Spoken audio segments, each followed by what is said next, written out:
Do you remember what number it was?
person to ask. I need to sign a media release form for tomorrow.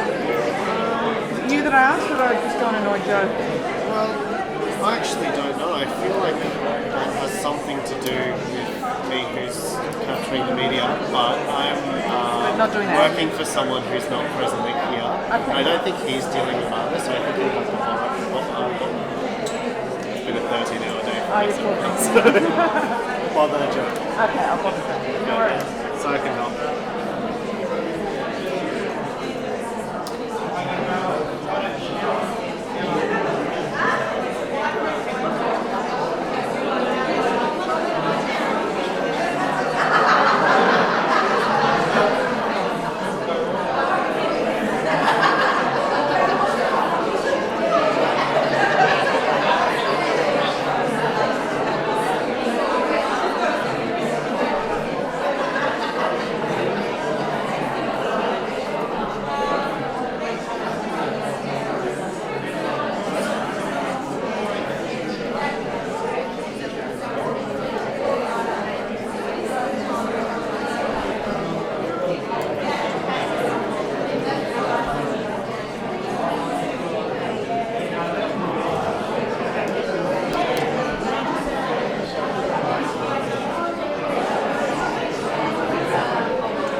Interesting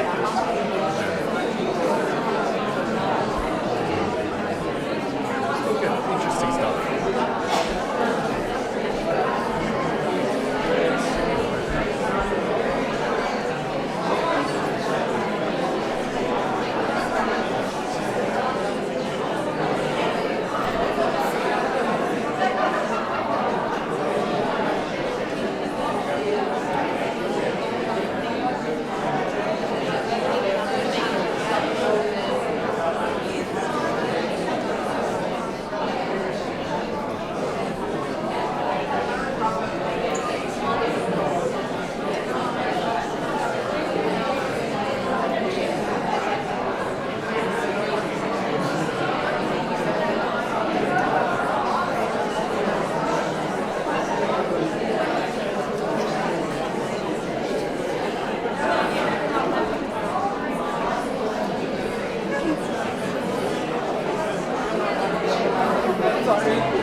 What do you think about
they say, we start very soon, like in a minute or two.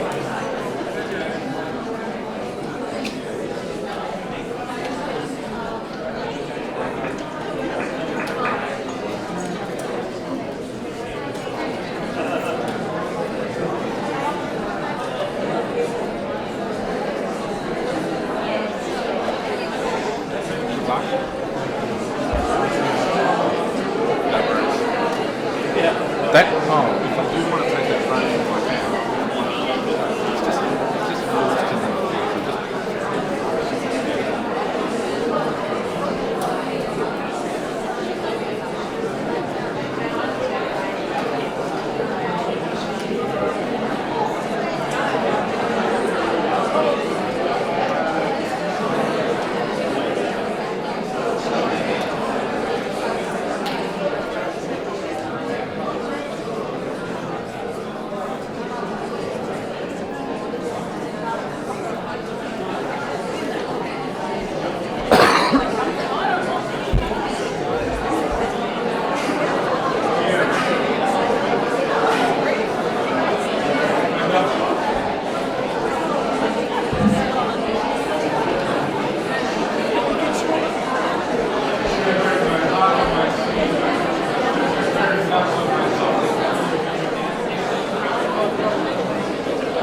Can I be heard at the back? Yes.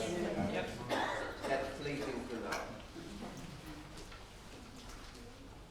As you know, this is the public face of a two-day conference that we're holding today and tomorrow.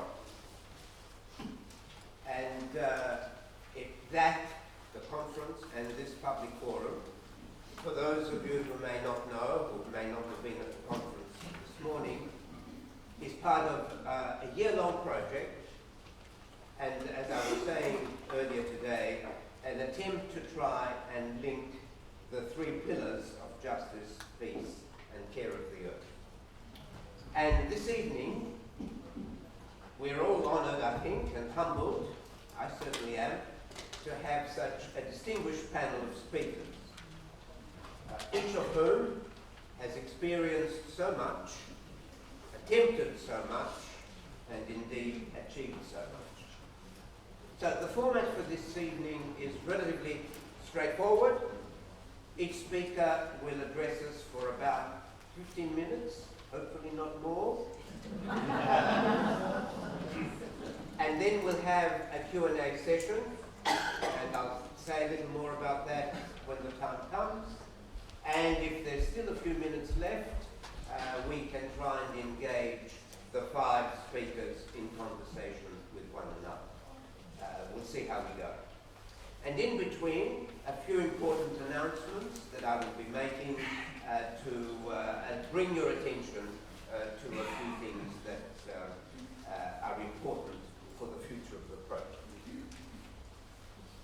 Okay, so this evening we see this as an opportunity for all of us to learn from the rich experience of our five speakers, to see perhaps just a little more clearly than we might otherwise do the road ahead, and to engage intellectually and practically with the possibilities of working towards a just and ecologically sustainable peace. I will call on the five speakers in this order: Heather Eaton and Kevin Clements, both of whom are speaking at the conference, and then three others who have not been at the conference but have made themselves available for this event. So the order is Heather Eaton, and then Behruz Buchani, who is unfortunately speaking to us from Manus, Sister Patricia Fox, Kevin Clements, and Nyado Nuyo. So let me introduce the first speaker. From now on, I will try and do the rest from my chair sitting down on the stage, so I don't keep coming here and wasting time. But since I'm here for the first speaker, Heather Eaton is a professor in conflict studies at St. Paul University in Ottawa. She has written widely, spoken widely, researched widely on a great many issues, including ecological perspectives, liberation theology, feminist perspectives on the issues of great concern to us. She is, of course, a fine teacher, and we heard her this morning, both of us were at the conference, deliver a most stimulating address, and we greatly look forward to hearing from you now.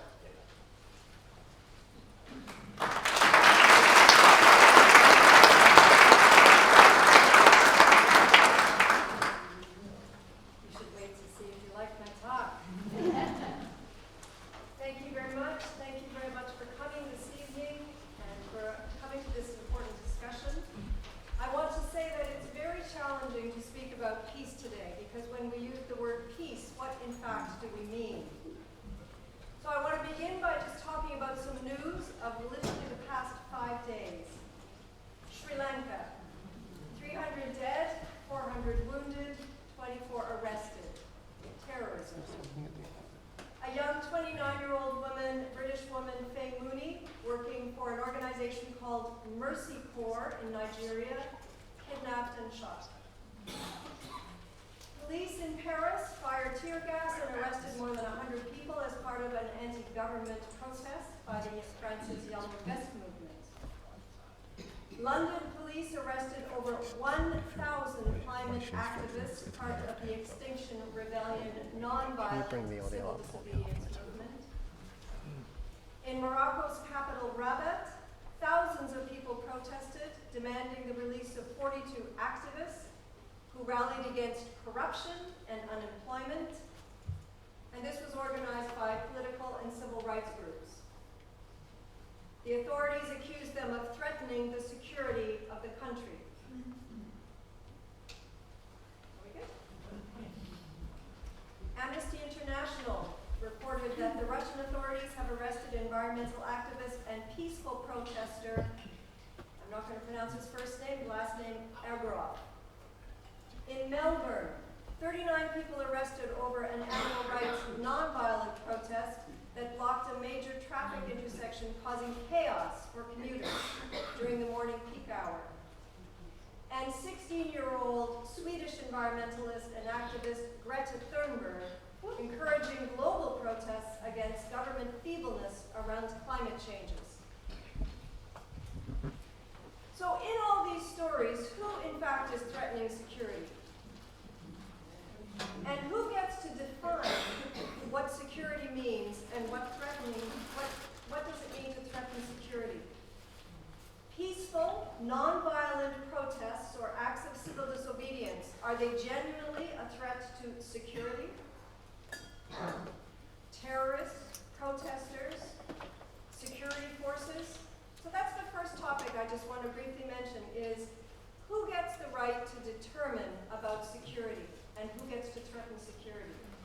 If London can arrest 1,000 people in the space of a couple of days who are protesting non-violently, and they call that a threat to security, I think we have a problem of definitions. And then we can speak of the state. The state has the right to use security, but are they the only ones who get to use armed conflict, armed weaponry? Just so you know, I speak a lot on nonviolence, and that is the direction I go, but I get very concerned when the state is the only group that gets to carry arms and calls everyone else to do nonviolent civil disobedience and threat to security. I work in conflict studies and peace studies, but conflict theories can no longer keep up with the different forms of conflict, interstate, intrastate. The arms industry is proliferating, mercenary soldiers are up for hire, there's no shortages of kinds of conflicts, and we don't hear a lot about liberation movements, but they are existing.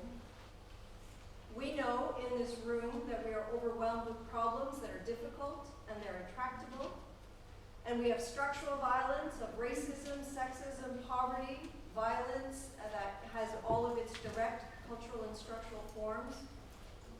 And as we mentioned several times today, it seems to be easier to describe what is wrong than to see a path forward. So these are the reasons I say it's challenging to speak about peace, to speak intelligently about peace. Not because I think peace is impossible, because to me, peace and nonviolence are choices. Violence and war are choices. Conflict is inevitable, but violence is a choice.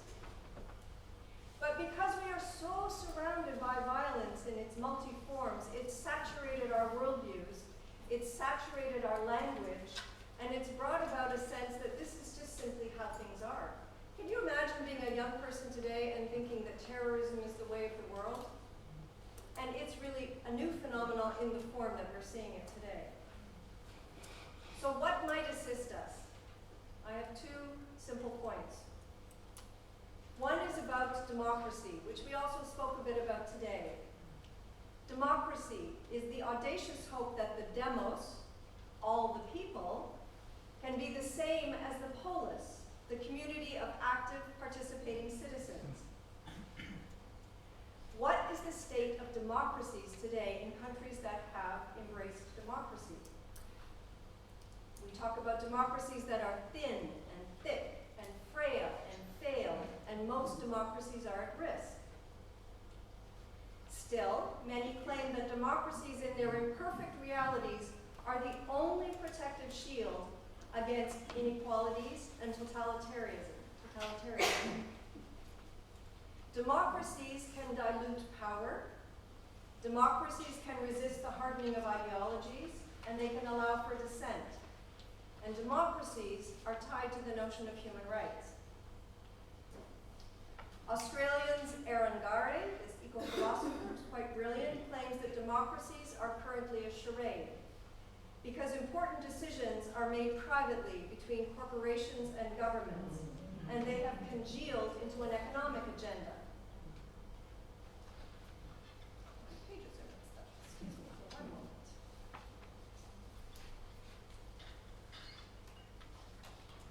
Many, and myself I would agree, that nation states are currently politically and ideologically ill-equipped to address the serious and social ecological problems of our day, usually because of their global economic entanglements, their lack of political will, their lack of interest in the common good.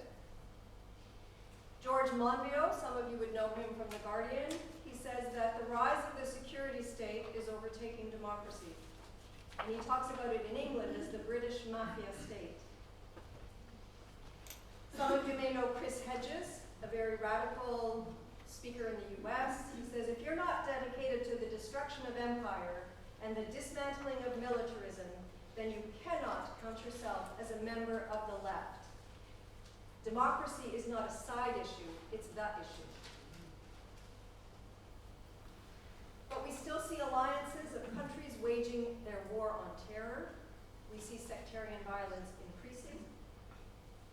I disagree somewhat with the speaker saying earlier today, saying there isn't a global escalation of violence. I think it's taken new forms. Perhaps there are less dead than 100 years ago, but violence has taken many new complicated forms with militarized states, drones, automatic weapons, artificial intelligence linked to weapons.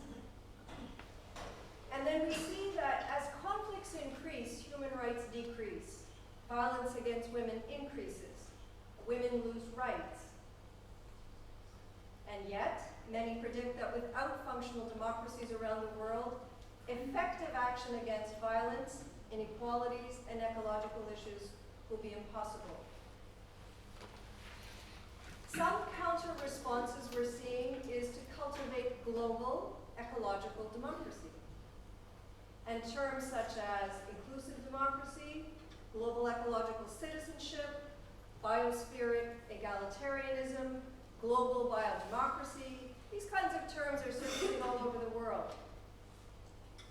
And we know that planetary systems such as climate change are difficult to address not only due to sovereignty and jurisdiction, but because political systems don't overlap with ecological systems. These boundaries are unrelated to each other. And of course, ecological boundaries prevail, which means we need new governing structures.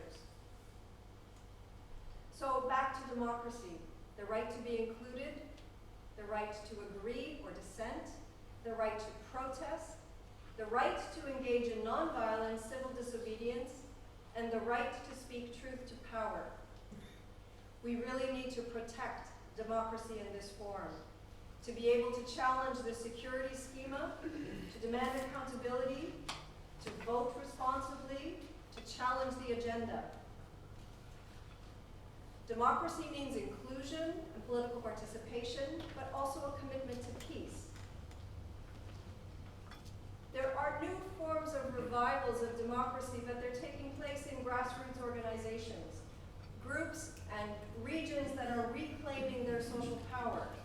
They're taking local initiatives, they're community building, and they're engaging in civil disobedience. And I take the examples of the climate change protests, which I think are demonstrations and political activism. These are one form of ecological democracy that is very important today. And these efforts are an antidote to unresponsive governments and the militarized nation state. And this global ecological democracy has been written about and proclaimed extensively in documents like the Earth Charter, which is the most negotiated document in human history, currently at the UN, the Charter of Human Responsibilities, Earth Democracy, which is from Vandana Shiva, the People's Agreement on Climate Change, the Rights of Mother Earth from the Cochabamba Declaration, and other such global and planetary justice charters. So to me, these signal a change of vision and a shift from the nation state to a planetary horizon. And they share an ethical appeal for the common good, for humanity and the Earth community. And this is a new form of security. My second point, completely different, is on spiritual insights. If you have any young people in your life and you pay attention to what's on Netflix and movies, you'll know that apocalyptic scenarios are filling the human imagination, at least in the Anglophone Western world. And I think it's very important.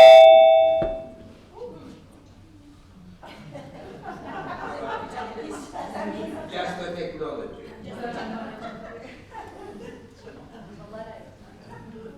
It's very important for us to be aware of what images are filling our social imagination for ourselves, for our children, for our cultures.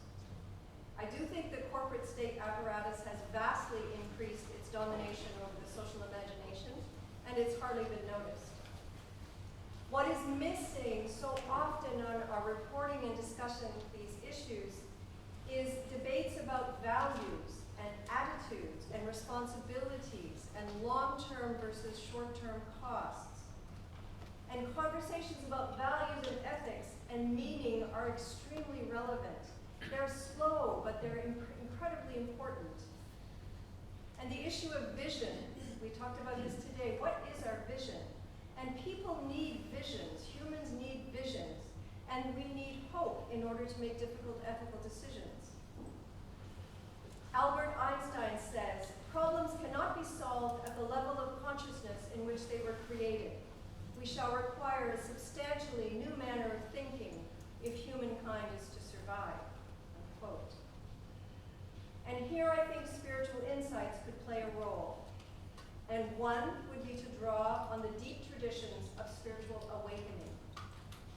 And when I say the word spirituality, spirituality is often connected to religions, but it also is something, it's something that is a deep dimension of the human, arguably larger than the human. So it exists within religions and outside of religions. So that's the framework I'm taking. There is, in my view, nothing superficial about spirituality. It's incredibly profound, and it's not superfluous or an extra or about being comfortable. It's deep, deep sources, in my view, in reality and in humans. And it's similar to what I was talking about wonder this morning. Again, nothing superficial about that. So when we say we need a spirituality of peace, what does this mean? Certainly from an ecological viewpoint, we need a spiritual vision that teaches us how to be present to Earth on Earth's terms. But spiritualities come from the realm of insights rather than data. Spiritualities are teachers of consciousness. But spirituality is like breathing. It's like breath. It's intimate. It's as intimate to us as is breath. Spirituality is about desire and a zest for life and the ability to feel wonder and awe. Spirituality is also the capacity to experience reverence in the face of the immensity and elegance of existence. Developing a spiritual consciousness which takes discipline and practice and focus and commitment. It's described as moving from death to life, sleep to awake, illusion to enlightenment, confinement to liberation, confusion to clarity. Spirituality means a cultivation of the self, a transformation of the self to a mature human being who's willing to sacrifice and to have courage and to be generous. Spiritualities are deeply personal, but they are not individualistic. I think a spiritual awakening leads to a profound ethical awakening. I think spiritualities are linked to some of the most profound political actions. From an ecological point of view, to understand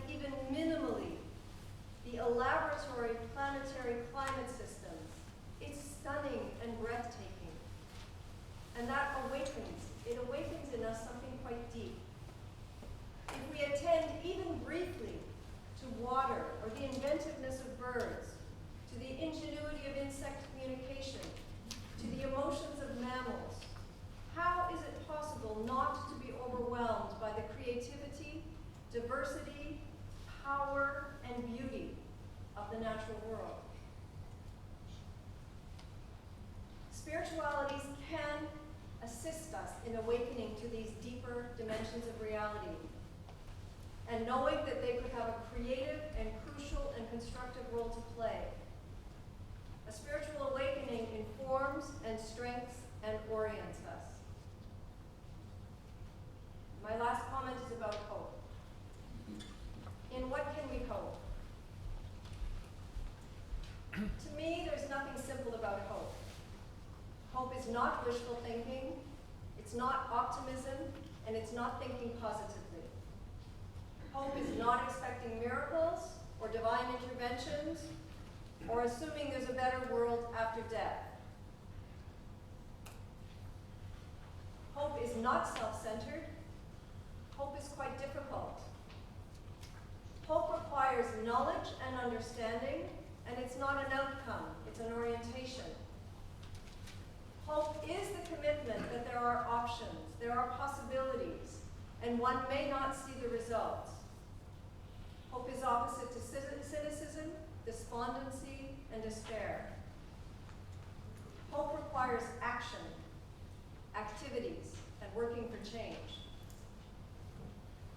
So these comments about democracy, spiritual transformation, and hope are what may assist us. And I'll end with a quote from Dostoevsky: "To live without hope is to cease to live." Thank you.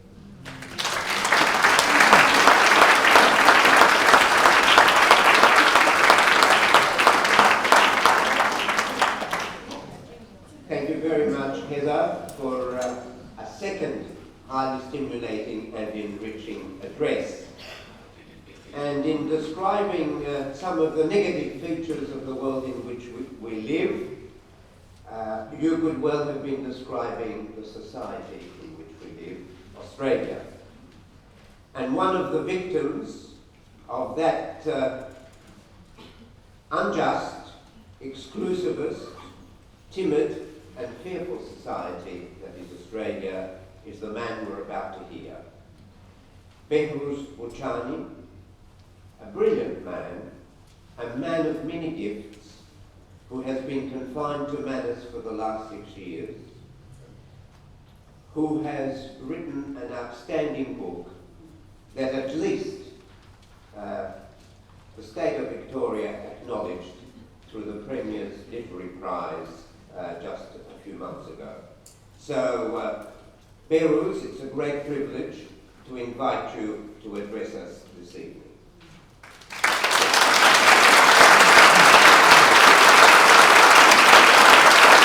Thank you very much. I don't know if you hear me or not. Very well. Thank you very much for having me and for attending this event.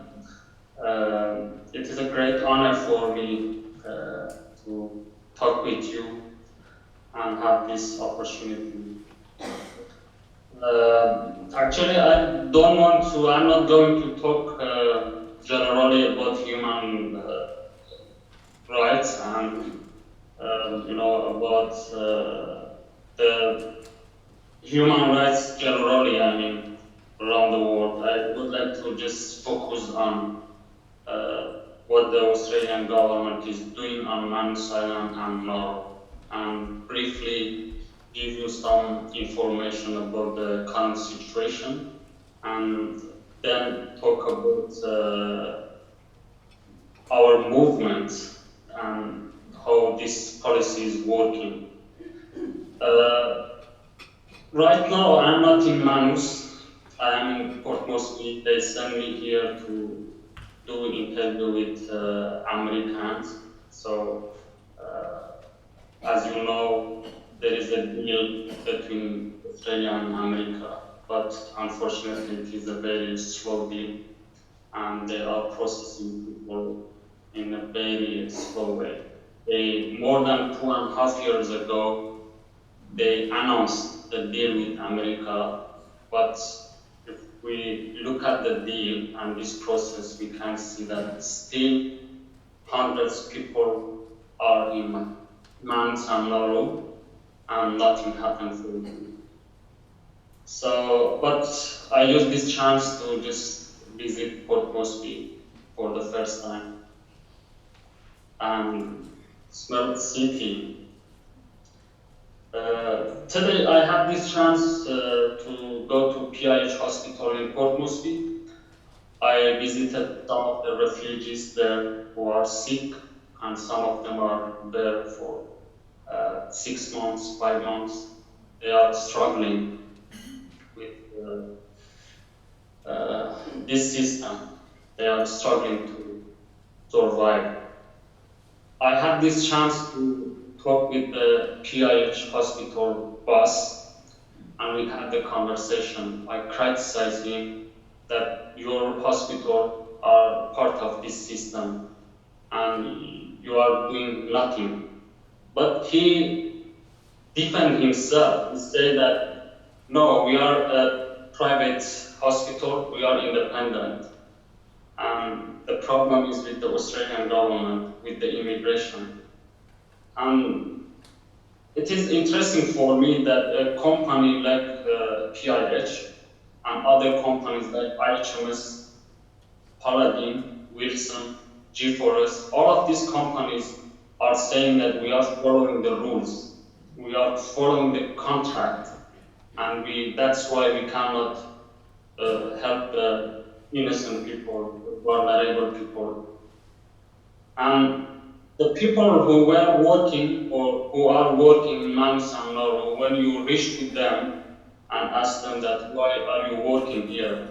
You are part of this system. They say the same thing. They say we are following the rules. So, the journalists, when you ask them, they say we are following the rules. The academic people in Australia, when you ask them that why you are silent, they say we are following the rules. We are worried about, we are concerned about our job, about our project. When we ask anyone in Australia, say that we are following the rules and we are concerned about our job, our position. We need this job. So just I have this question, what is the human right mean for these people? I told the PH boss that of course you have this duty. Of course you are a businessman, but you should care about human rights as well. You cannot do some works just for money. You have this duty to help vulnerable people. I want to say that all of us, and generally civil society in Australia, should answer this question, that what's happened over the past 6 years, that the government still is able to justify this barbaric policy. What is the role of civil society? What is the role of the humanitarian organizations? And I think we should criticize. 5 years ago, I remember, because I participated in many protests in Australia over the past years. 5 years ago, the protest to support the refugees in a city like Sydney, I remember just 1,000 people attended that protest. And still after 6 years, 1,000 people in Sydney, city like Sydney, joined the protest. And I think it is, make me feel disappointed with this current generation, that what's happened for Australia, for a society like Australian society, that still after 6 years, the government is able to justify this barbaric policy. Why still a big part of the society support this government and support this policy? And why after 6 years, still many companies are making money in Manus and Nauru, and no one investigate them, no one try to criticize them, no one try to. Of course, there are many people are fighting, are active, but I'm talking generally that a dirty company like IHMS still is working. After 6 years in a free country like Australia, a company like IHMS still has this contract in Nauru and is a part of this systematic pressure. I think we should ask this question and we should criticize our movement. Right now I'm thinking about the humanitarian organizations and their role. I think defending human rights in a country like Australia, particularly about Australia, became like an industry, industry detention. And all of us are part of this industry, but still people are suffering in Manus and Nauru. And I think it's important that we ask this question again and again to find an answer for this. It's very important. Still, the government is successful to manage the information. Still, the government is able to keep us in limbo. Still, the government is able to hide the truth and keep us far away from Australia. I think there are many questions, but the main question is that the civil society really should criticize itself and to find this answer. But of course, we should have hope. We should be hopeful about future because we must continue. We must continue. Many people ask me that why are you struggling? Why are you still struggling? And I can say that I don't have choice but fighting. And that's why we survive.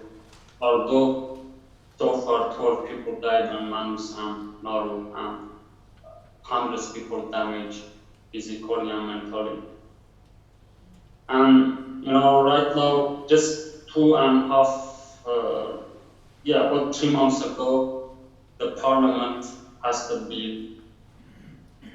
And actually, it was the first political victory for refugees in Manus and Nauru. The Medivac bill. So we have a Medivac law now, but nothing happened for us. Still, the sick people, the people who need urgent medical treatment are struggling to survive.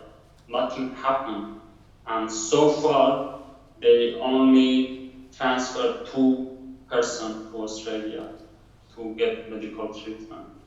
And I have this question from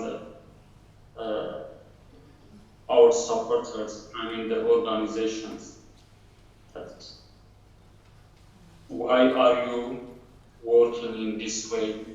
Because, I and my friend Renan Sata and some of the independent advocates, we have been working on a list, the sick refugees for months and months, and we have worked so much to have this list and information, and we expect we were expected that after the bill passed, we use this information and these documents to transfer sick people to Australia.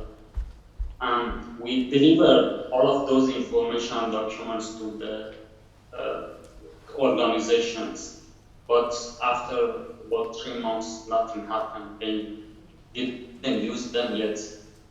And I think we are victim of politics. And even these organizations, right now that I'm talking with you, are a part of this system.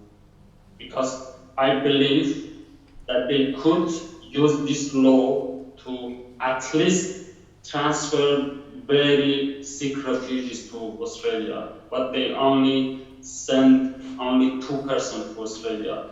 And I have been silent about this. I didn't write about this because I didn't want to make our movement weak, but I think it is the time that I speak out and talk that they should answer. After 3 months, nothing happened, and the government still refused to transfer sick people. We have a law now. We have a law, but nothing happened.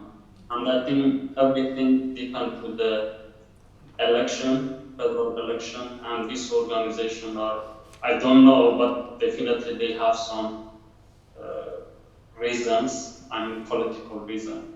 So that's why just we should wait for the election. Hopefully after the election something happens for the sick refugees.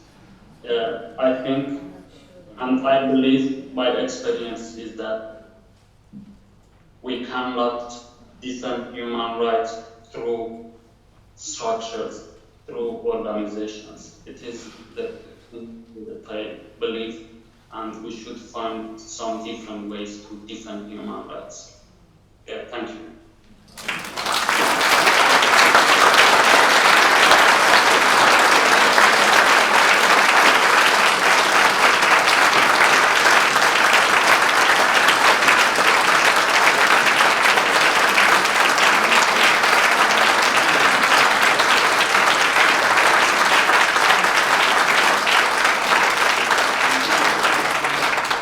Thank you very much, Behruz. We listened very carefully to everything you said, and of course we cannot but apologize that those of us who share your sentiments have not yet been able to ensure that even the most basic rights are upheld.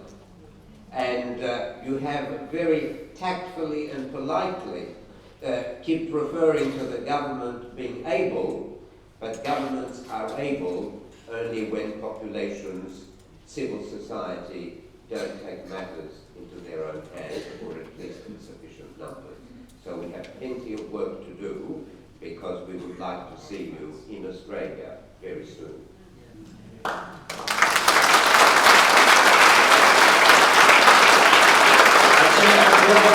I say something? Yes, please. Yeah, I forgot to say that I believe that we, of course, although so far 12 people died on Manus and many people damaged, but I think we couldn't survive without Australian people's support. I know, and many Australian people have supported the refugees in Manus and Nauru for years and years. And I think, it's very important that I acknowledge them and appreciate them. Yeah, it's very important. I always say that, but my mind always, I criticize. I prefer to criticize, and I forget to say this, the positive sides, but I think I should mention that as well. Thank you. Thank you.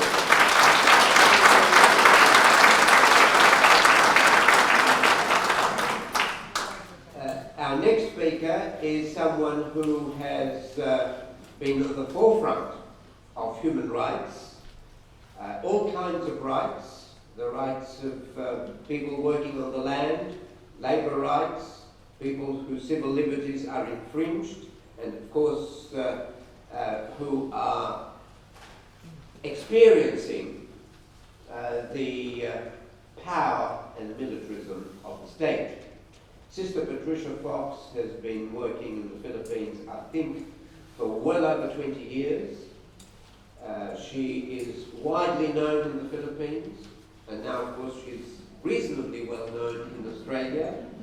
We're pleased to have her with us, but I know her heart is in the Philippines, from which she was expelled, courtesy of the benevolent leader, President Duterte. Say our tongue in cheek. Anyhow, it's a great pleasure to have you with us and with you.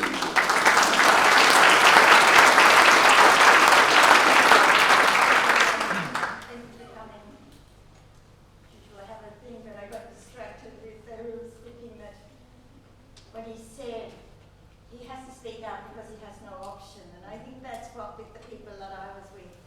And a lot of religious would say, we need a new paradigm, no more on the streets, no more, and you'd say, where do these people have their voices heard, except if you come out in big numbers and make your voices heard and show your bodies there. And so that's where people who are oppressed, that's how they make themselves known. In one way, they have no choice, but they do take positive action, and I think that's one of the exciting things that's happening in the Philippines, for which I got into trouble for joining. I was thinking of, like, if we go with Laudato Si, you know, the letter of the Pope, which has been mentioned a few times today, and one of the things he says is peace, justice, and preservation of creation are three absolutely interconnected things which cannot be separated and treated individually without falling into reductionism. You know, so like climate change is not, it's a symptom, not a cause. And I think Uncle Dave this morning, when he was welcoming us to country and acknowledging, you know, that they haven't ceded their land, the Aborigines, and said, there's no easy solutions. Like, you can't give a technical solution to one problem. You know, there's a whole interconnectedness that we have to look at. And I think it became more aware of that in the Philippines, working with the rural communities. First of all, with the logging. When I was in one of the provinces there, the Philippines is a tropical country and has 6% of forest cover now. And my experience there of the Department of Environment and Natural Resources was their reforestation was Camilleri, which is a commercial tree for chips. You know, like it's just, but what happens is people get killed doing the logging, and we had the experience in 2004, one of our areas where heavy rains just brought the mountains down on top, you know, the soil, and there were 1,000 people killed just in our barangay. So, you know, like, this interconnection of what's, and of course that's the people's livelihood going. With the farmers, it's the land issue. You go to the farmers and they would love to be doing organic farming and sustainable farming, but they don't control the land. They don't control the seeds. Big corporations like Monsanto are trying to, you know, like you're going to have to buy seeds that die after 1 year. So these are the sorts of things, and I think the Pope is very clear that the earth is sick, the world's sick, and it cannot be cured without systemic change. And so we have to think of new ways of doing things. And so some of the things we were doing with the farmers was organising them, and organising them with organic, but organising them to take their land. And I was working more recently with agricultural workers who are some of the most exploited, and whole families are working on these banana plantations, sugar, pineapple, all to go export. Nothing there. The people themselves have hardly any food. I went on one fact finding down to one particular area that we were working in.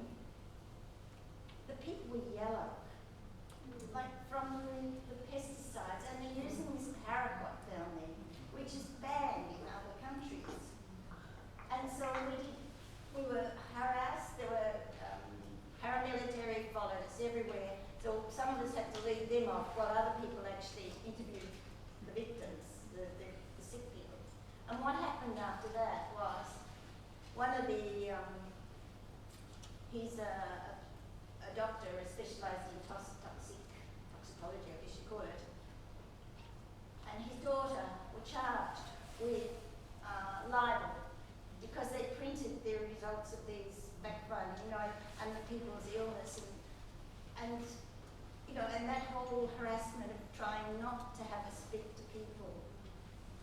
Other agricultural workers, we were organising them for unions, because there's all sorts of agreements with big corporations that have gone in there, foreign corporations, that manipulate the law with the connivance, with the approval of the government, with the corruption that goes on there.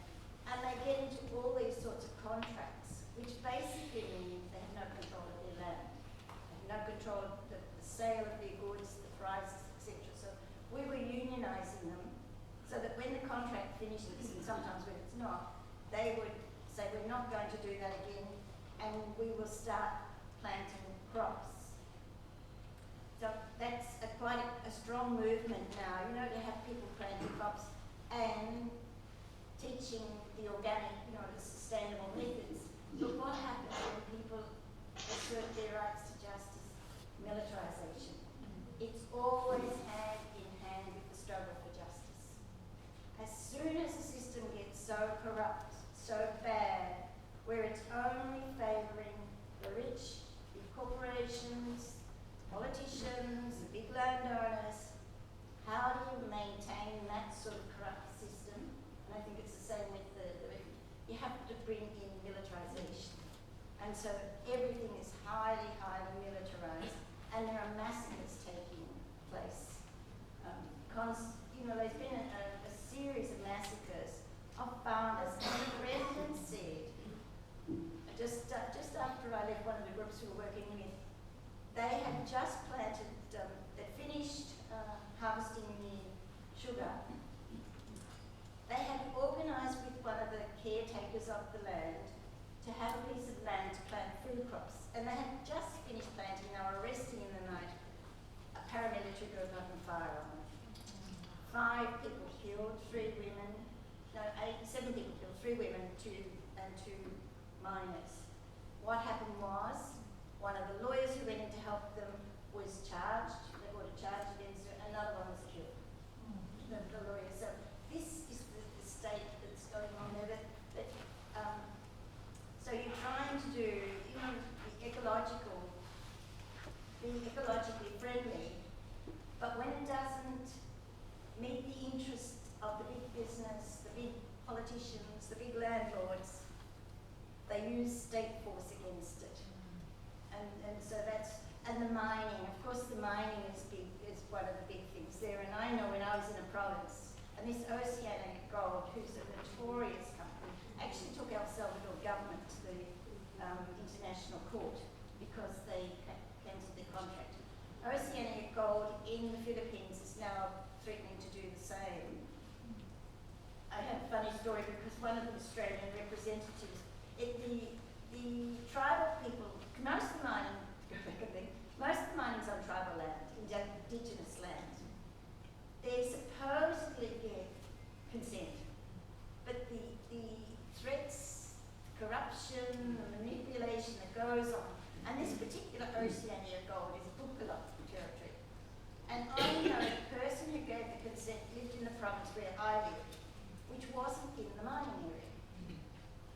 And so, there's all, and this is Australian corporations, that, and what happens was, and there's a big, one of the things when I was, the last fact finding I went on, we were talking to Lumat, who were Mindanao indigenous people who had to leave their land because the military and the paramilitary were threatening them.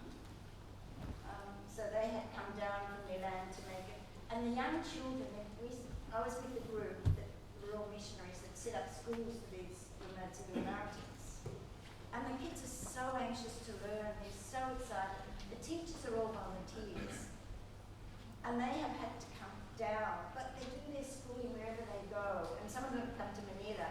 make this situation known.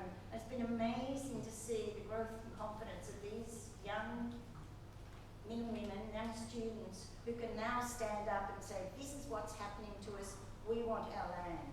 We want our right to education, we want our right to our culture, we want our right to our ancestral lands, we want them back, we want to be able to work with the farmers like they did before. And so, you know, like, so while there's that intense militarisation, there's this growing strength of the people to say, we will not sit down and take this. We want a different sort of world, and we are going to struggle for it, and we are going to have this different sort of world. And I went in, I was doing some work with mining and getting some of the information that we use for campaigns, you know, to know where the exact areas were. And they were proud to tell me how the Australians had helped them write the Mining Act, which is, you know, gives the company the right to trees, the right to water, and, you know, like, so, well, you know, I just shouted, but anyway, I kept my mouth shut because I wanted the information at that stage, because these are the weirdest things were. So, so what's happening is the militarisation is increasing. The human rights abuse is increasing over there. The human rights defenders are increasing, and on my charge I did have that I was documenting human rights.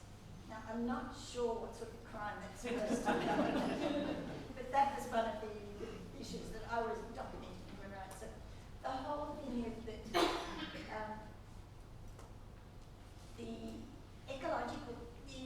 economic system,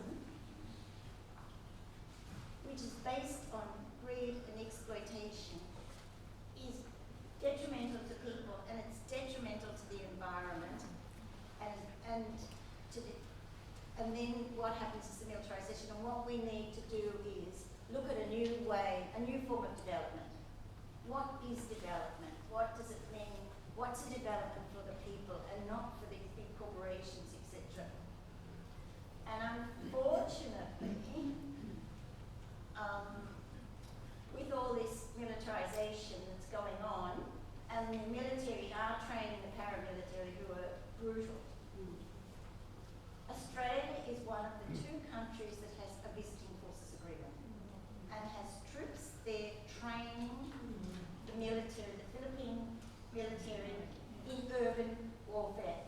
And just recently, what they did was went to, in Negros, 14 people were killed and 50 arrested, kicking down the door in the middle of the day, in the middle of the night, pulling the people out, shooting them in front of their families. All leaders of some sort, you know, either some groups, all leaders, there's 62 environmental defenders being killed under Duterte. So this is, and so, you know, this culture of killing, and that's not to mention the drug war, where it's estimated anything from 23,000 to 30,000 people have been killed. And it's very hard to get details because some of the death certificates say died of pneumonia or died of heart attack, and they've got a bullet through the head. So it's but the Australian government is there. Our Australian troops are there training these people. We have trained people here, and one of them, a backpacker general, is called the Butcher in the Philippines. Now, you don't need to use much imagination to know why. And unfortunately, the new ambassador, what's his name? Stephen Robinson, just after the massacre of the 14, made a statement saying he had heard how sincere Duterte is. And now that he's met him, he knows he's very sincere. Yes, our ambassador to the Philippines made this inane statement for a man who said he doesn't believe in human rights, he's going to kill 3 million people like he was, or he was, you know, like, there were 6 million people, but anyway, and throw them into the bay. He'll kill anybody, he's written to kill priests, bishops, human rights defenders, and we've got an ambassador that says he's sincere. I know what he's sincere about, but anyway, so I think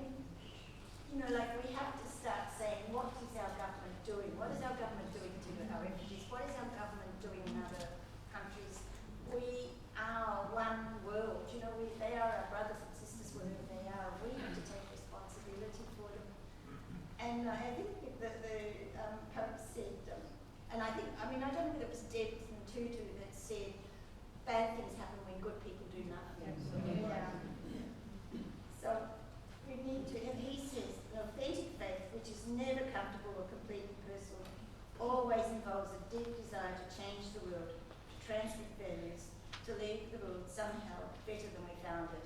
And I think there are people working in very difficult situations and like speaking out, and I think we need to be in solidarity with them. So thank you.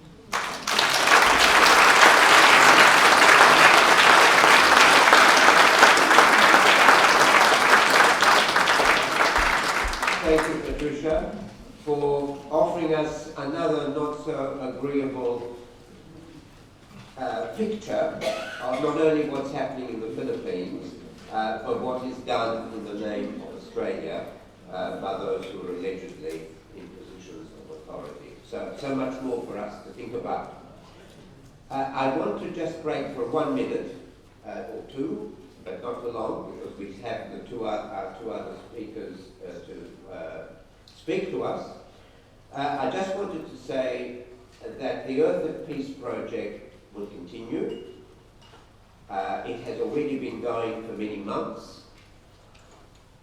And there are several events which are either starting or will take place over the rest of the year. I want to draw just 2 or 3 to your attention. One is the art exhibition called Just Art, which is showing right now at the venue where we are at the conference, which is Pilgrim College, 2 or 3 colleges away from this one. So I invite everyone, your friends, your neighbours, colleagues, anyone you know through Facebook. This is an art exhibition that is worth seeing. It's by William Kelly and some of his collaborating friends. And he is undoubtedly one of the leading peace artists of our time. He's revered in Weberica, but not so well known in Australia. But we will be launching the art exhibition tomorrow evening as part of the cultural event. And if there is the odd person who still wants to come, they're welcome, though it's more or less the event is booked. Fully booked. We have had 2 or 3 cancellations the last day or two, so 2 or 3 people might be able to sneak in. Okay, so that's one thing. Further, a few months down the track, William Kelly, who I've just referred to, is having, he's not doing it himself, a full-length feature film on his life and work, which will be called William Kelly's Big Picture. And we will be showing an early, possibly the first special screening of that feature film, which is being produced by a highly professional team, and which takes William Kelly to all parts of the world, including Japan and Spain and many other, the US and many other countries. And we'll be showing that later in the year. I can't give you a date at this stage. And also in September, I will be giving 3 lectures on, if you like, just peace and care of the earth in the cyber age, and what that means for communication, conversation, and dialogue, and a special workshop on developing dialogical skills in our society.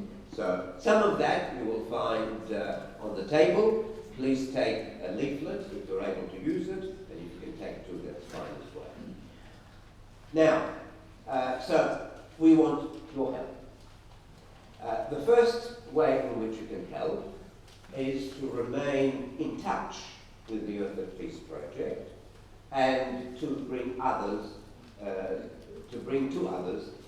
to their attention some of the things we're trying to do, some of the things we're trying to say. I forgot to mention one very important thing. There will be 2 publications emerging from this conference and associated events. One will be primarily aimed at an academic audience, and the other one will be for a wider public, which will have some visual art.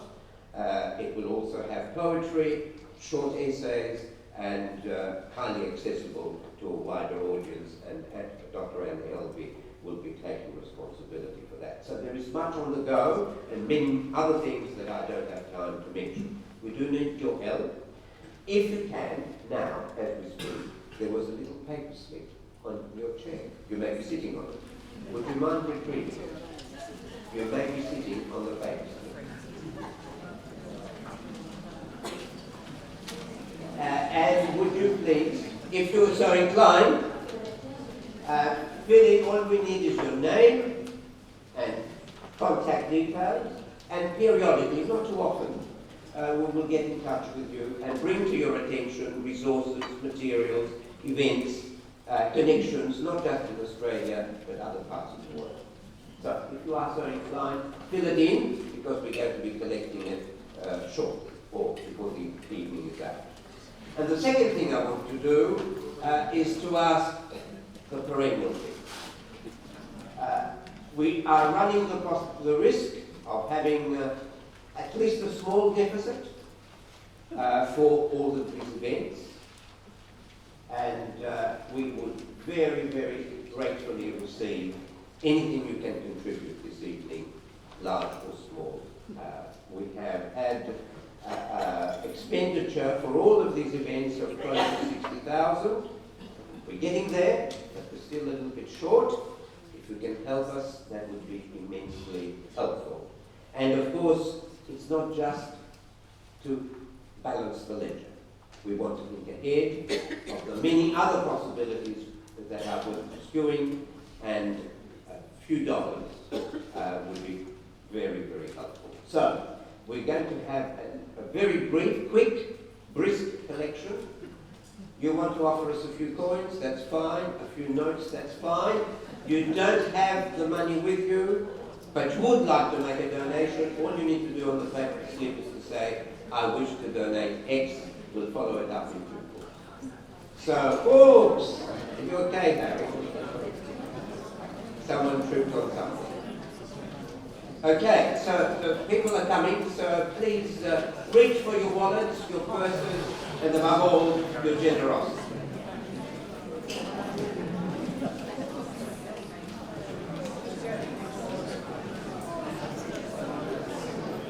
And they always tell me to remind people, people ask, how much?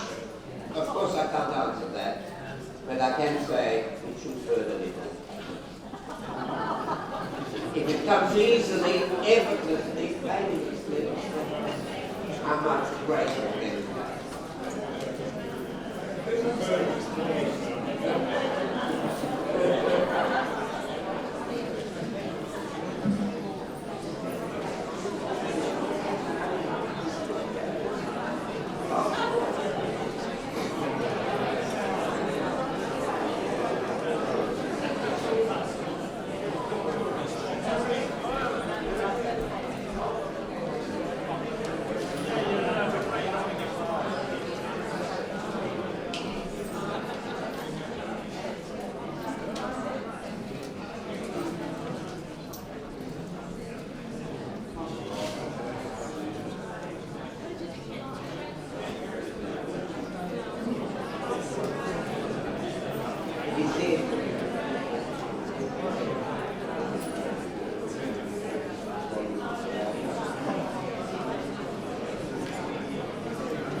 Katrina.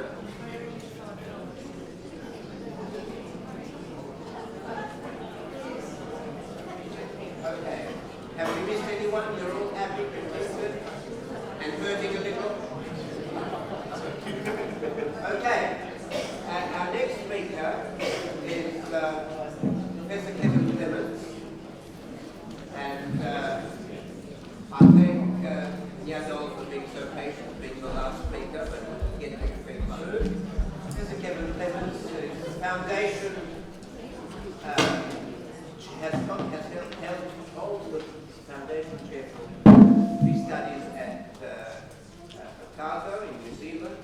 He is one of the biggest names in peace studies anywhere in the world, has held chairs in different parts of the world, including in Australia, has written widely, spoken widely, and is practically engaged on many fronts, has been for many years, as well as being a researcher and writer. So, over to you, Kevin. Thank you, Joe. I've been called over to use the microphone. Thank you, Joe. I feel terribly embarrassed being the first speaker after the collection. I hope that what I have to say lives up to the kind of pain you're all suffering. So, anyway, as we say in New Zealand, there's a mihi aina mana anarea and a haifa tena kotu katoa, which means I acknowledge the spirit, I acknowledge the word, I acknowledge the people from the four winds, and I welcome you all here.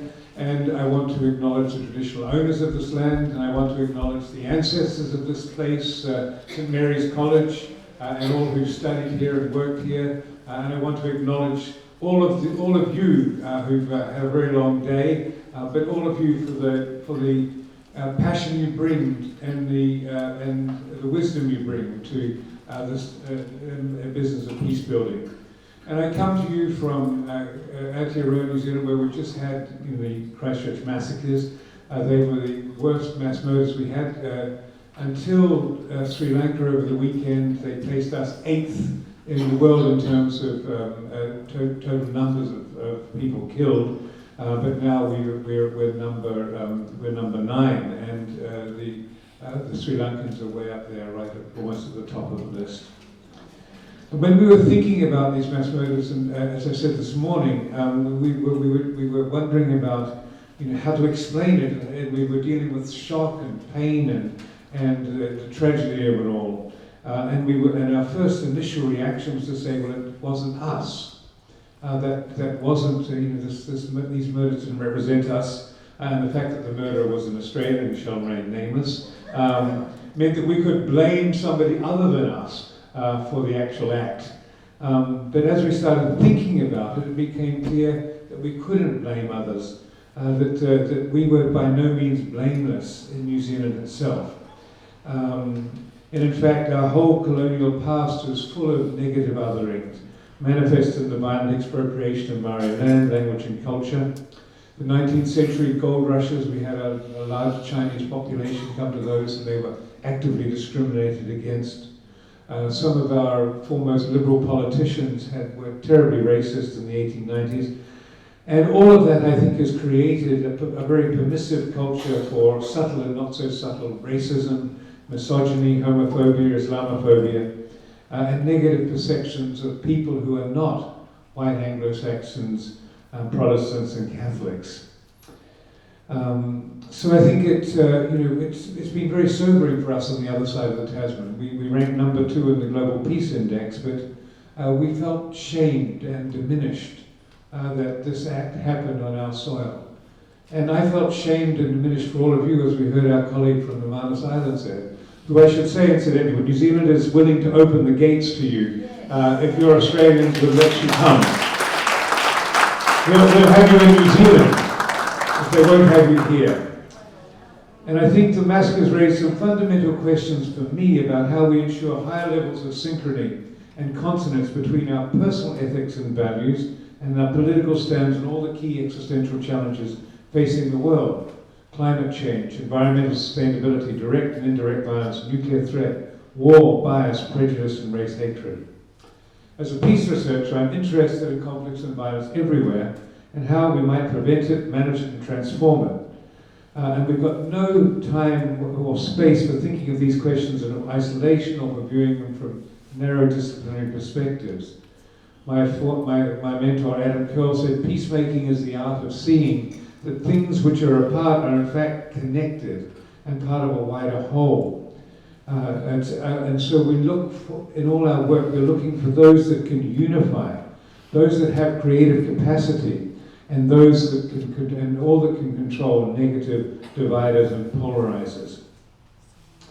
There's no alternative, it seems to me, to bringing ecological and systems perspectives together for analytical purposes, but also so that we might mobilize and harmonize the dynamism and enthusiasm of the environmental movement, the feminist movements, the human rights, justice and peace movements. I'm shocked at the way in which human rights has fallen off the agenda in the last 10 years. Is it figuring in this election? It didn't figure at all in New Zealand's last election. I'm also shocked at the way in which we don't think about peace anymore and how to create stability and harmony in our region. And I'm shocked that here in Australia you still remain wedded to the US alliance when that alliance is headed by a man who I hesitate to say this, but this is from two American psychiatrists we were on holiday with a few years ago, 2 years ago, who said, although they hadn't examined him, that if they did examine him, they would consider him a malignant narcissist with sociopathic and psychopathic tendencies, and if he was one of their patients, they'd place him under close supervision. But it seems to me that this doesn't worry your government as it gets further and further deeply embedded with the United States and all of its ways in terms of trying to guarantee peace and security. The good news is that we're making progress. There is some progress being made overall in terms of levels of peace, but there's still far too much instrumental violence and too many people who desire and pursue domination in the interpersonal group or transnational relationships. And there are also far too many people consumed with grief and revenge for past harm. You know, I think that Donald Trump is all of those things that I just mentioned, but you know, who knows what kind of child he really had and what sort of relationship he had with his father and his mother and all of those deep psychological reasons. The world's full of opportunity, but it's a very harsh and brutal place for the great majority of the world's population. We're confronted with global warming and rising sea levels, a widening gap between rich and poor, the erosion of democracy, as Heather's already mentioned, and many new and diabolical ways of killing each other. One of the very specific challenges we face is how to sustain and nurture direct face-to-face relationships in the face of remote networked alternatives. It astonishes me to think that adolescents, you know, might derive some sexual satisfaction on the internet instead of in human embodiment with somebody else. And it appalls me the way in which, you know, we're becoming passive audience instead of active citizens. It's important, however, that we interrogate and confront our own positions in relation to these challenges. Those of us that have more than our fair share of the world's resources are able to negotiate most of life's challenges with relative equanimity and dig into your pockets when asked to do so. Others who are not so fortunate, however, will live in twilight zones around the corners of our more privileged worlds. They'll suffer materially, socially, and politically from inequality, marginalization, disrespect, loss of dignity, and humiliation. All of the things which are potent sources of violence. So those of us who are relatively privileged, therefore, have to make sure that our wealth, status, and intelligence is used to ensure that everyone can realize their full human potential. As Mahatma Gandhi said, wherever you are in doubt, or when the self becomes too much with you, apply the following test. Recall the face of the poorest and the weakest person whom you've seen, and ask yourself if the next step you contemplate is going to be of any use to that person. Will that person gain anything by it? Will it restore that person to control over his or her own life and destiny? And if you do that, you'll find your doubts and yourself melting away. If you don't like Gandhi, you might like Maya Angelou's exhortation, before you die, do something wonderful for humanity. In order to do something wonderful for humanity, we've got to unclench the fists around our heart. It's so astonishing how much, you know, we're living in a world of fear, and where in that world of fear, we feel the best way that we can make ourselves secure is by making ourselves relatively invulnerable, by making sure that our heart is not seen by others, is not felt by others, and is not vulnerable to others. And this means understanding ourselves more critically, discerning our strengths and weaknesses, and deepening our personal work and social values. So, for me, one of the critical tasks of peace building and peacemaking is to begin with ourselves. Towards the end of my life, when my father, who used to be a Methodist minister, was unwell, my beautiful 19-year-old daughter was sitting by his bed, holding his hand, and he seemed to slump into unconsciousness. She thought he had died, so she called us in, at which point he opened his eyes and said that he couldn't possibly go into a coma holding the hands of such a beautiful young woman. She wasn't totally persuaded, however, and she decided to ask him some cosmic questions before he did eventually shuffle off this mortal coil. And she says, "Grandad, what were the keys to a long and happy life?" And without hesitation, he said it was love, courage, and hope. We've heard a little bit about hope today from Heather. And it seemed to me then, and it still does now, that these are the ingredients for a good life. But more importantly, they're critical to a non-violent response to all of life's challenges and a major spur to pursuing peace with justice. They're the primary ingredients for a meaningful life, and they enable us to transcend our self-interest and to make a radical option to work with and for the weak, the poor, and the oppressed. And so I want to just take a little bit of time to look at each of these in turn. So let's take love, that universal four-letter word. Diana Ackerman says, quote, "What a small word we use for an idea so immense and powerful. It's altered the flow of history, calmed monsters, kindled works of arts, cheered the forlorn, turned tough guys to mush, consoled the enslaved, driven strong women mad, glorified the humble, fueled national scandals, bankrupted robber barons, and made mincemeat of kings. How can love's spaciousness be conveyed in the narrow confines of one syllable?" So love is one of those emotions not only critical to the good life, it's extremely difficult to develop well-integrated, peaceful individuals where there's been no experience of being loved unconditionally. That's a prerequisite. This is why mothers are so crucial and why fathers are so crucial in the first 5 years of life. It's not the Jesuits who need them. We all need to have good parents who are able to kind of give us that start in our lives. And those who haven't been loved or have experienced broken love or suffering are inclined to be more aggressive and hostile than those who've known love. Love is an animating emotion, whether it's love of another person or vocation, love about music or politics or even a pet. Love drives us in all sorts of wonderful ways. It figures in most world religions. It's got both egoistic and altruistic qualities. It's passion, it's deep friendship, it's loyalty, it's trust and commitment, it's compassion and care. It's the glue that binds family, friends, and community. And it's at the heart of our social being. It's love of self and others that gives us enlightened and caring communities. If you remove love, and all sorts of other important things like trust, friendship, relationships become totally problematic. But who talks about love, actually? Where are the courses on love in the university or in schools? And when did you last hear a politician talking about love or compassion or any of the things that really animate true community and the politics of compassion? If we wish to be fully human, therefore, we need to be loved, to know how to love, and from acts of love to build trusting relationships. We ensure our own well-being and security by loving others more than we love ourselves. A life without love would render work meaningless and we'd never be able to flourish as human beings. It's not an optional extra, therefore, it lies at the heart of what it is to be fully human. And we were given a very good example of this after the Christchurch massacre, when a Muslim man who lost his wife said he didn't wish to live the rest of his life feeling anger and that kind of fist around his heart. And he said, "I forgive the murderer, and we need to work with him to address the problems he clearly has." He gave us there and then a good example for those in the Judeo-Christian tradition of what it means to forgive. So courage, what does courage mean? We've already had some of it from Heather, but it means being true to yourself and vulnerable to others.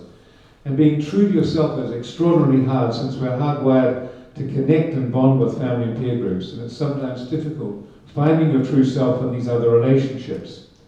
But it means that we are able to confront fear, pain, and danger with equanimity. The first results in moral courage, and the second in physical. My father knew about moral courage. As a conscience objector of the Second World War, he spent 4 years in detention during that war for his beliefs, and that required considerable courage because the majority of the population thought that conscients were cowards. When my mother, who was living home with my sister, and she was also the daughter of a Methodist minister, come from a long line of Methodist ministers, when her brother, whom she loved dearly, was killed at Sidi Rezegh in Libya, the church that she attended turned on her and said, how could she possibly hold her head up high when her coward husband was hiding away in a detention camp while her brother was being killed? And so she had a mental breakdown about a month later. So it requires moral courage to stand against the crowd and advocate for those who are weak, marginal, and voiceless. At a more basic level, though, we just need courage to live. Life itself is precarious and uncertain. We're confronted by risk and uncertainty every day of our lives. We need courage to be in the face of everything that causes despair. We certainly need courage if we're going to tackle climate change and world peace and advocate for human rights.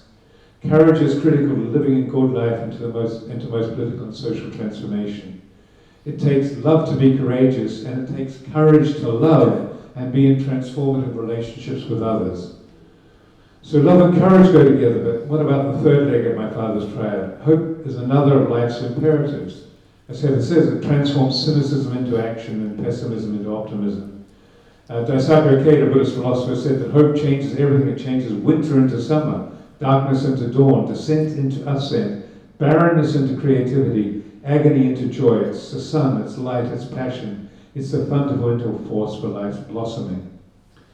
So hope demands both a capacity to imagine positive futures and behaviors to realize them. And that's why this afternoon in one of the sessions we were talking a lot about vision. It involves choices and actions, but without some degree of hopefulness, ordinary living would be problematic and the world would be a nasty and solitary place. So I hope, therefore, for a world that's sustainable, just, non-violent and peaceful and ecologically sustainable. I hope for a world that's in tune with nature without weapons of minor and mass destruction. I hope for a world where there's no discrimination on grounds of culture, religion, gender, or ethnicity.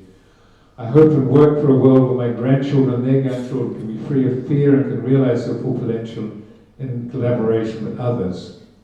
So I think my father was right. If we make decisions that generate love, care, and compassion, we'll create good relationships, good business, good politics, and thriving community. We'll develop collaborative responses to national, regional, and global problems. And if we make ethical decisions with fearlessness and courage, we'll generate integrity and authenticity. If acting lovingly and courageously, we'll generate virtuous rather than vicious dynamics and live each day in a spirit of hopefulness. And these qualities are available to anyone for free. To promote them, however, we'll need to ensure that our religious, educational, health and welfare institutions and our political systems validate and legitimate these qualities so they become truly emancipatory for everyone. And if we live loving, courageous and hopeful lives, we'll experience personal happiness and be able to embrace and handle complexity, risk and vulnerability. We will do something wonderful for humanity because we will have discovered that our welfare is inextricably linked to the welfares of others. And if we work for the welfare of others and the common good, we'll be able to transcend the paralysis of fear. We'll be able to stand up against corruption and selfish populism and this new scourge of nationalism. And we'll be able to stand alongside and work with those who are suffering every day of their lives. So the very first step towards a just peace and a sustainable future is to discover the better angels of our nature. It was lovely to see the angels outside this morning welcoming us, incidentally. We need to do that to challenge our shadow selves in order, in favor of the enlightened self and to do good, so that you might be courageous, hopeful and of good cheer for a 21st century that is mature and free of the scourges that are currently afflicting it. And as John Paul Lederach said in his pocket mantra, we have to figure out how we can reach out to those we fear. We have to touch the heart of complexity and overcome simplistic dualisms. We've got to imagine beyond what's seen, and we've got to risk vulnerability one step at a time. And if we do that, we'll truly create harmonious society and a harmonious world from the bottom up.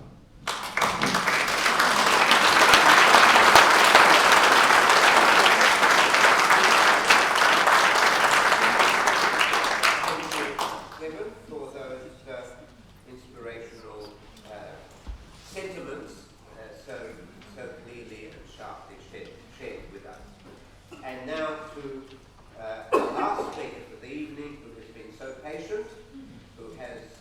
two little children who are waiting probably asleep, but she has gone out of her way to be with us this evening. She's originally a refugee from Ethiopia, but someone who is making her mark in Australian society and contributing so much to it as a lawyer, as a passionate advocate, as a speaker, as a writer. We're very honoured to have you with us this evening.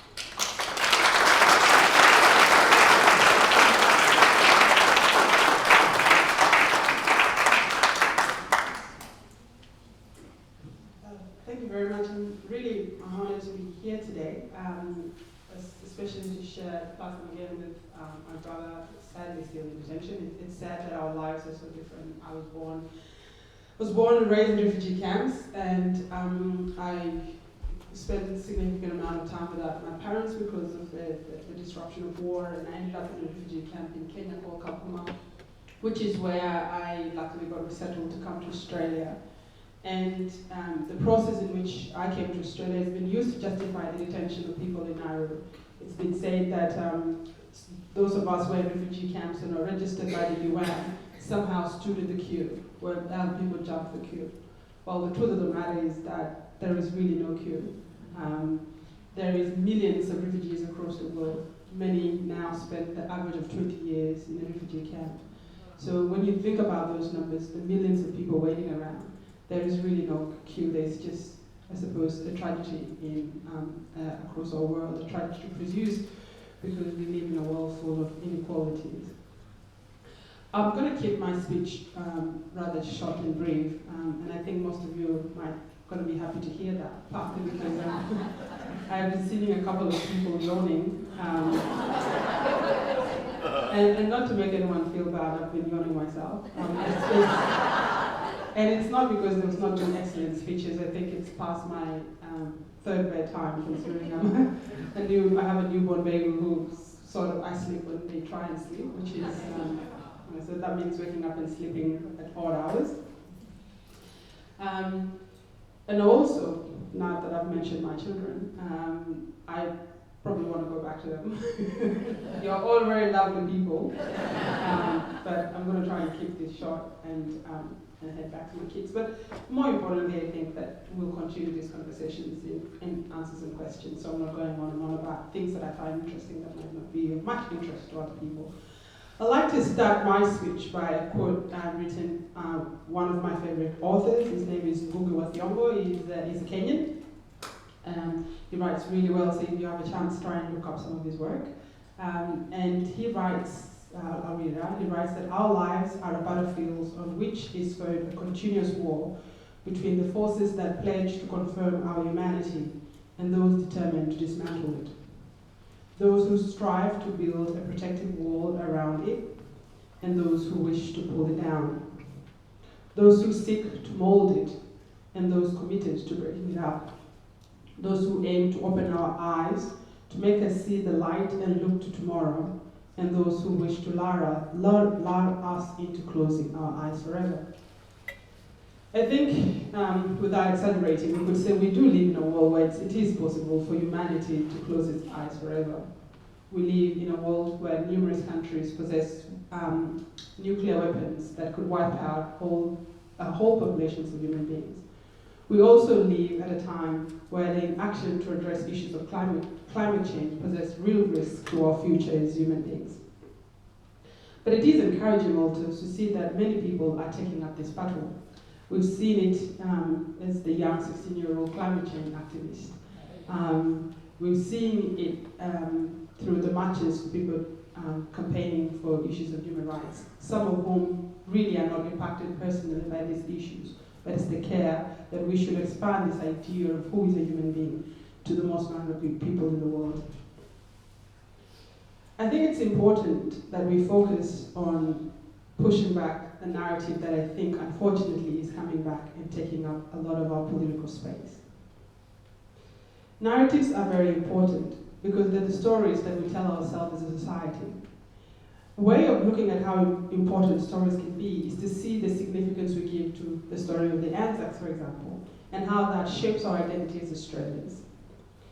Another way of looking at the importance of stories and narrative and how they impact us as a country, or how we look at ourselves, is to see the way we've treated asylum seekers, for example.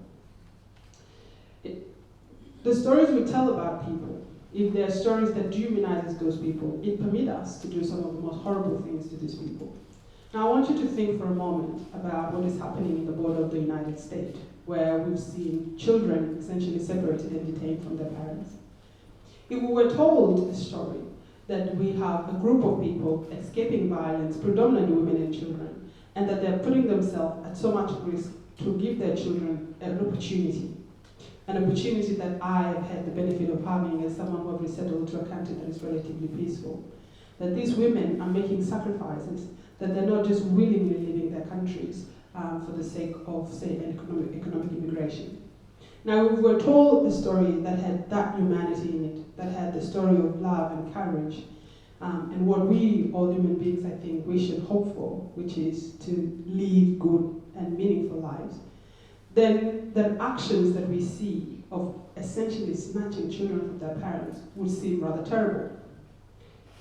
It would be unjustifiable. And so what we are told instead is that these are a threat to the nation.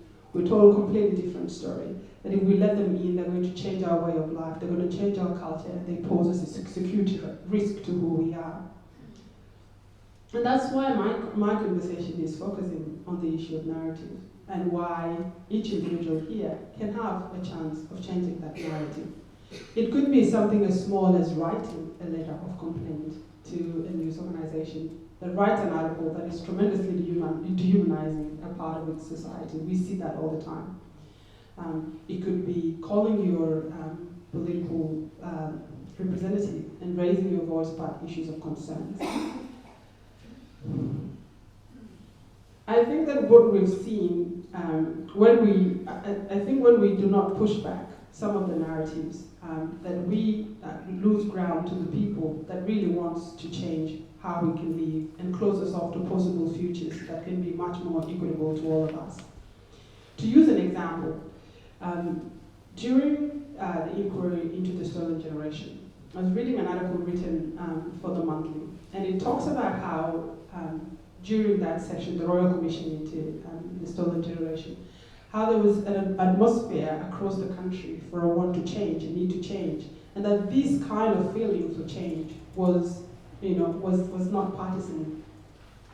However, soon after that report was released, soon after this need for a change by a country to address a horrific past came forward, there was a wave of right-wing articles essentially challenging that narrative and pushing back, and some, in fact, saying that there was no stolen generation at all.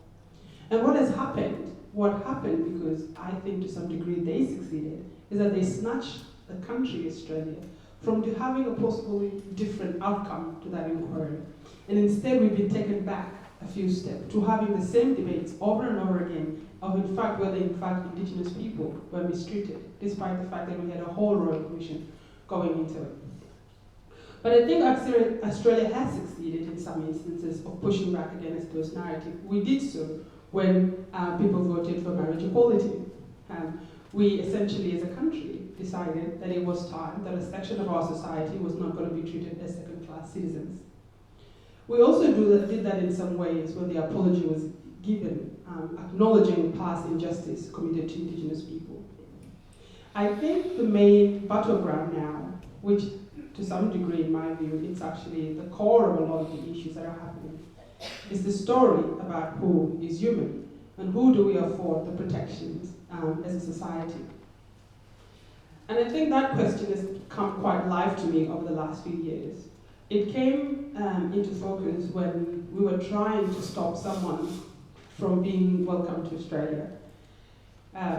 There was an American who started in a group called the Proud Boys. And he defined this group as a group that would, in a nutshell, kill you. He was extremely homophobic, he was extremely racist, in fact he was a white supremacist, and he was trying to get a visa to come to Australia on the grounds that in fact he's not a threat to anybody, but he's just a comedian. And at the time, Australia had, in fact, allowed a number of far-right extremists to come to the country on this very idea of it's their freedom of speech and they can say whatever they want. Until that point, it had not seemed to me important to push back in terms of starting a petition and stopping the government from getting them to come here. Partly because the question of free speech is indeed an important question. And free speech is an important value in the society. And so, but this particular guy, Gavin McGuinness, was in fact backed up by violence. You know, his group engaged in consistent violence in certain places in the United States, that authorities were introducing new laws to try and deal with this group of people. And so we pushed, and luckily, you know, we got 80,000 Australians to sign a petition encouraging the Minister of Immigration to not allow this man entry to Australia. Eventually, he failed on character grounds, and he wasn't allowed to come. But what that shows is that now we've gone back again, despite the progress that we've made by things like the human rights laws and the campaigns after the Second World War for a much more equitable world. We're going back again into these stories about dehumanizing whole sections of people. We're seeing the rise of far rights, particularly white supremacist groups. And in fact, they're infiltrating politics and mainstream politics. The number of white supremacists infiltrated the National Party recently. And I was just reading this morning about a group of Australians, white young Australian men, going and learning how to fight in foreign countries like Ukraine, who are connected to far right groups. What all these things really does is this core group of people that don't believe that black people, indigenous people, other people who are not white are not human. And this is a growing movement, in my view. It's a growing movement from what we've seen happen in places like Christchurch. And so all of us are in a space now where we have to go back and try and argue against a very basic principle, that all people are equal, that all human beings are equal. And I hope that that each and every individual in this room, whether you believe what I'm trying to say or not, at least investigate how they can use their role, particularly in our public discourse, to push back against the politics, particularly the politics of race and hate. Because when that politics become a core part of defining our national narrative, then all these conversations about human rights, all these conversations about free speech will not matter for those vulnerable people, because to them it's probably a matter of life or death. Thank you.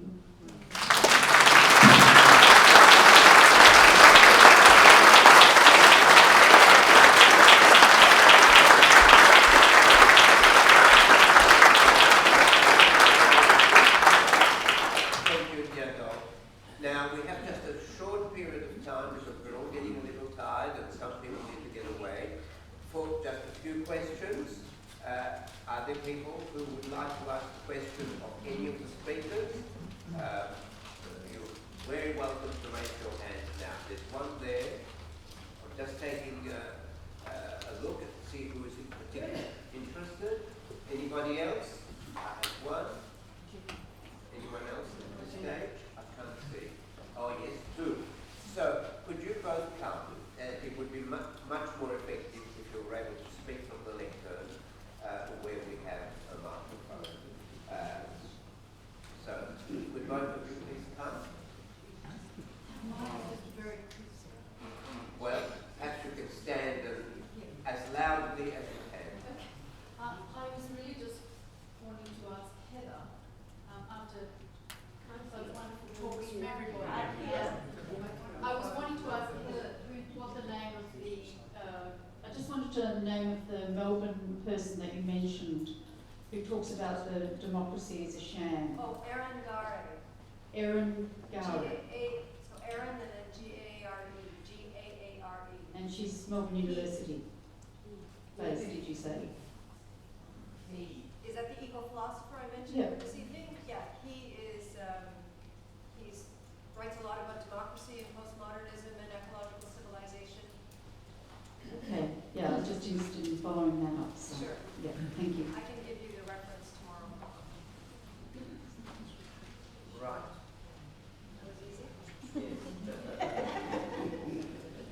I just wanted to ask whether this conference is going to do or make any statements or representation about the imprisonment of Julian Assange and also Chelsea Manning, who are both in solitary confinement in the United States and the UK respectively. And I think this demonstrates the erosion of basic democratic rights that a lot of speakers mentioned here today. Perhaps we just take that as a comment and it can filter through to the discussions for those who would like to tomorrow at the conference. Any other questions? Any other questions? Yes, please. Do come to the forefront. The microphone will come to you. Thank you. This is a question for several of the speakers, I think. Heather, first of all, talked about the importance of the polis part of active citizenry. Yes. Behrooz talked about how we are allowing our government to continue to do bad things in our name. Several of the speakers have talked about this need for us to push back. You were talking about how are we going to get more people to become more active? What's just a simple little question. Because we just seemed, people are willing to sign petitions on the internet and things like that, but actually getting them to make their voices heard loudly about things that they deeply care about still seems to be something that only a very small minority of us do. Who would like to have a go at that question? Anyone?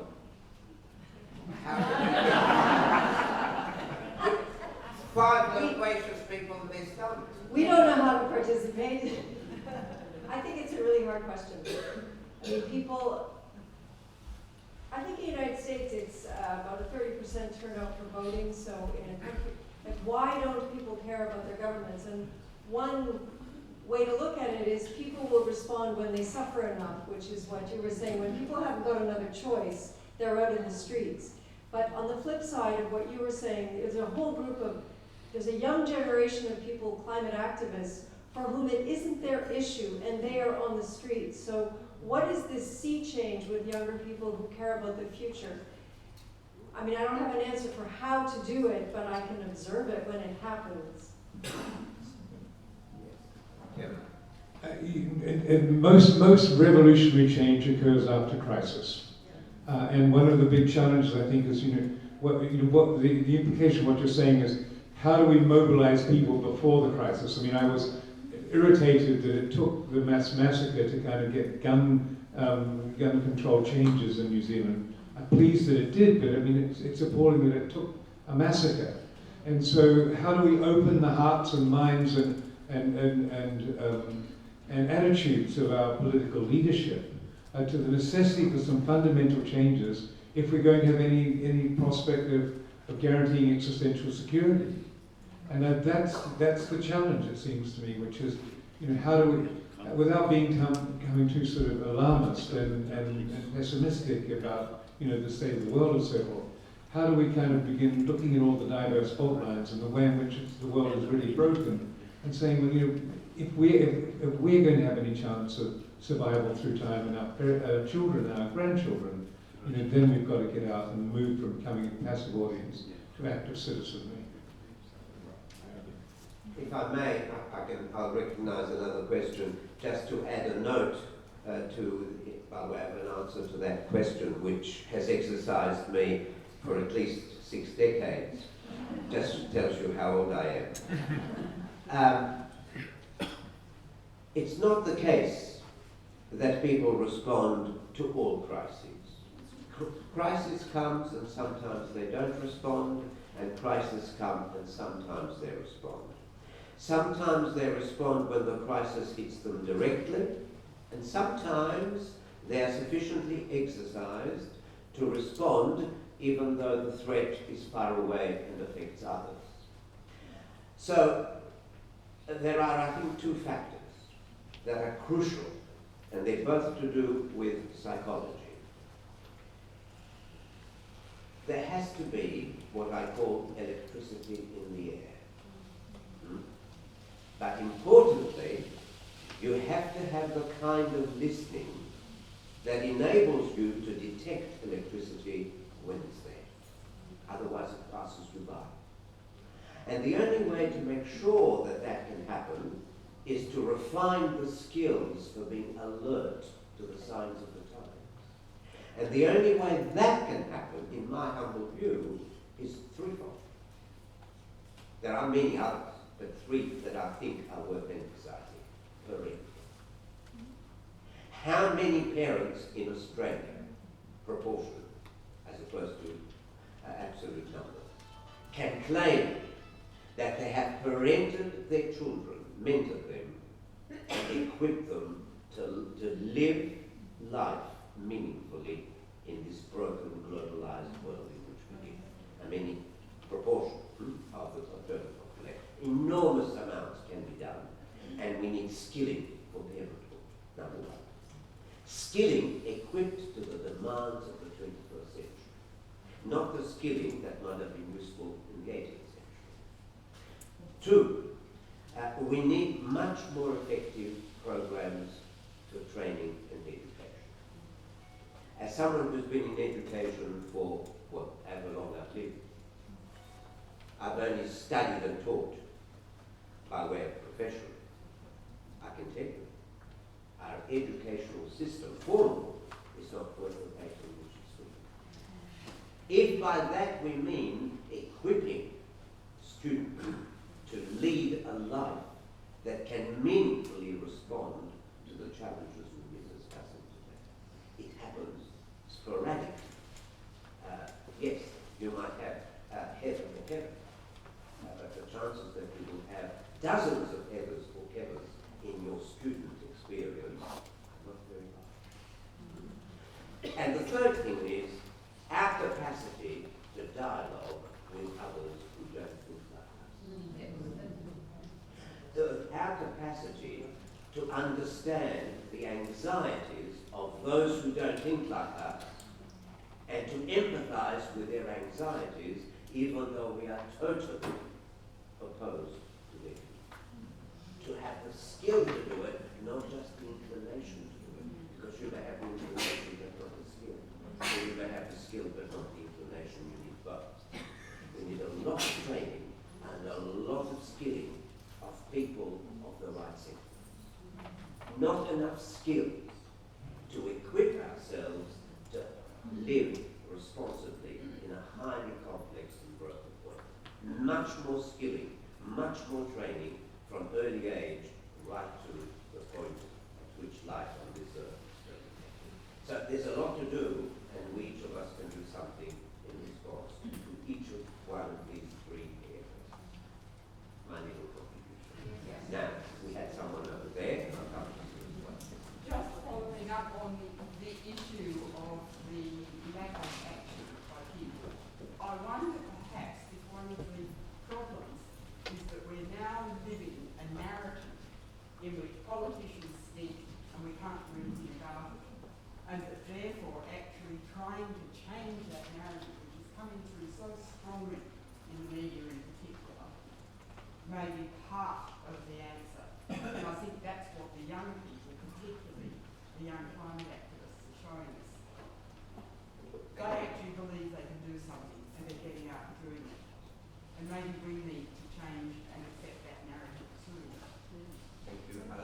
Take that as a comment. Someone here? Yes, here. Yes, I think maintaining the. I've been an activist for 40 years, and I have actually got a daughter who's also been that. You know, she has since she was a baby, and is. But it's maintaining the continuity of it. I can remember when we all had those big rallies before the first Gulf War. We also had prayer vigils at our churches, and the horror when it all started, that nobody's listened to us.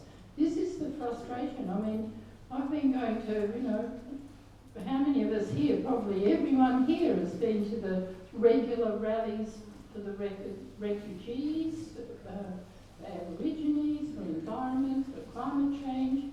We live out of town, but we come up regularly for all these things, and it's so frustrating.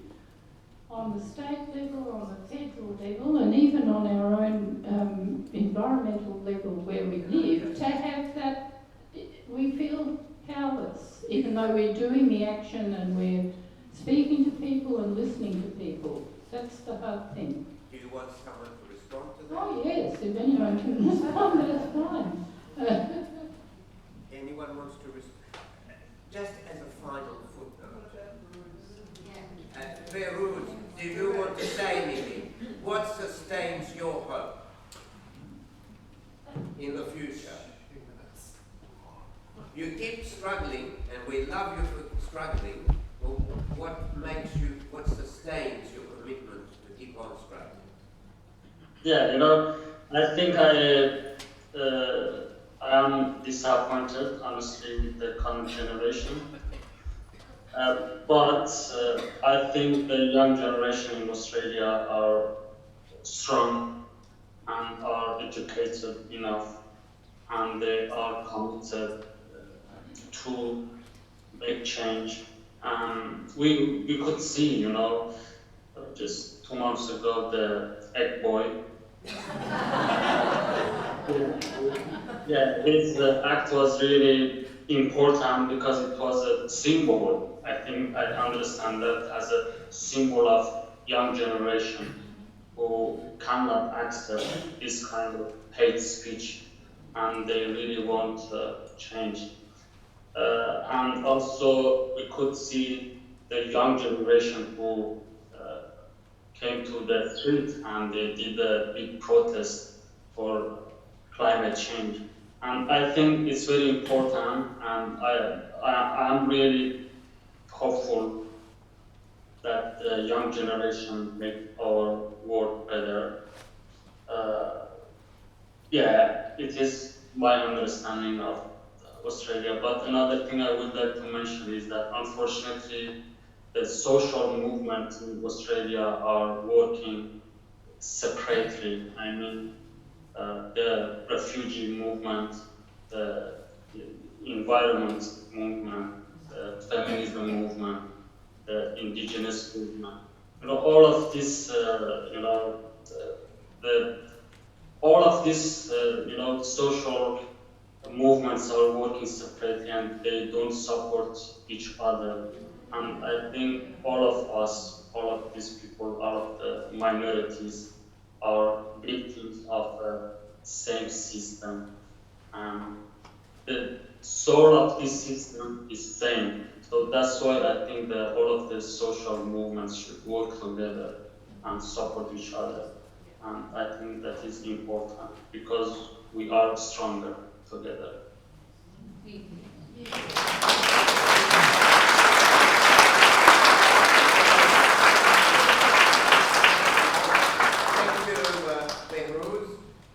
I think that's a very fitting end to our conversation this evening. The need for much greater collaboration between so many groups and movements.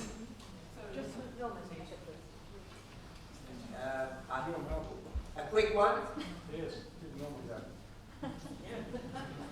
a quick one? Yes.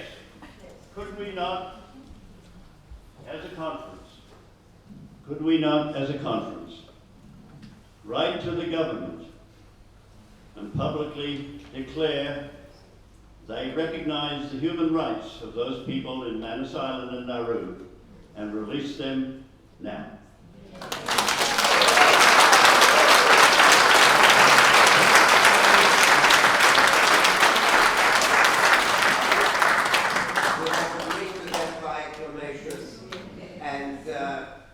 One thing to add by way of closing the forum is that the conference itself is being filmed, video, and will be available very soon for other people to share the insights, the discussion, and perhaps the decision, if we so decide tomorrow, to make a statement on behalf of the conference as a whole. And certainly, I get the feeling of the meeting this evening. So I want to thank everyone who has come, who has shared their time, and I know there's been an awful lot of listening, but sometimes we can listen actively and interactively, and I'm sure there's been quite a little bit of that happening today. So we hope to see more of you, and we hope to continue the networking and the collaboration, not just with people here, but many others in the weeks and months to come. It all remains for us to thank the 5 speakers